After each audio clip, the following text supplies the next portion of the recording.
So in our previous class, what we have seen was a numeric tensor, which was our main data format of TensorFlow.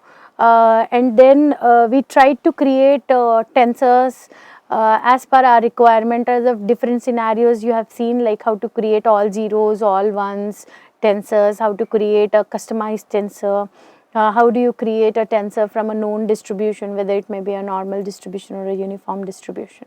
So now in today's class you are going to see about various operations that you could do on tensors. They are actually very simple operations, not much complex. This is just for your knowledge in what way you can use tensors. It has been similar to what you have been doing with arrays and matrices, but a little bit of different in syntactical basis.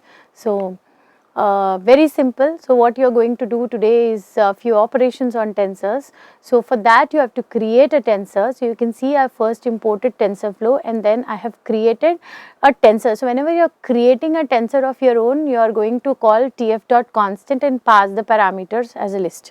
So here you can see I have created a tensor A, created a tensor B. So you want to know what is the shape, because I have not specified any specific shape there. I am just passing my values as a list there, whatever tensor I want to create. Okay, so as a list I just passed instead of giving it a shape. So you can see the print of A, you can print the shape of A, and then as you see you get it as a 4×1 vector. So this is a vector. So when I look into the dimension, I should say this is a vector. If I am giving a single value, I should say it is a scalar.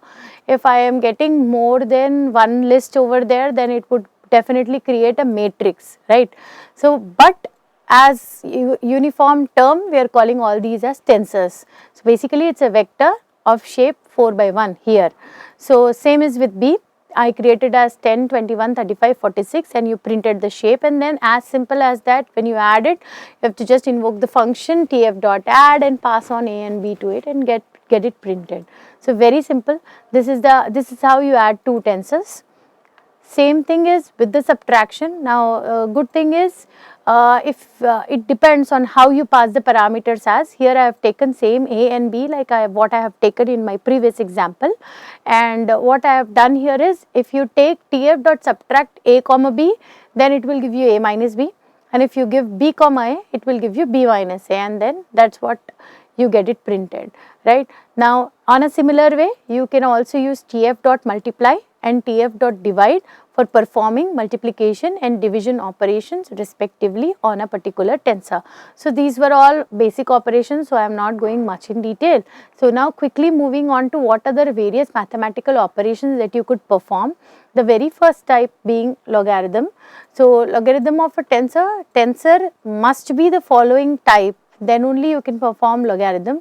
So your tensor should be float, half, float, 32, 64, complex 64, complex 128. Only for these data types you can perform logarithm. So what I am doing here is I have again created a tensor called A using tf.constant, and I have you can see it's a vector that I have created there, and I got the values 0, 0.5, 1.2, 2.5. So basically my data type is float. For int it will not work, I mean to say. So that's the reason I am giving here a float, and you want to perform a logarithmic function on it. So you give as tf.math, from math library you invoke logarithmic function. So tf.math.log of A, and then you are going to print. So as expected, log 0 is infinite, and for 0.5 and 1.2 and 2.5 you got your log values. Now you try the same with int, let's see if you can get it or not. But for logarithm, the rule is you should have the following data types which have been mentioned for it to work, like B float, half, float, float 64, etc. So just work on this particular part, and then the very next operation that you can go for is an exponent.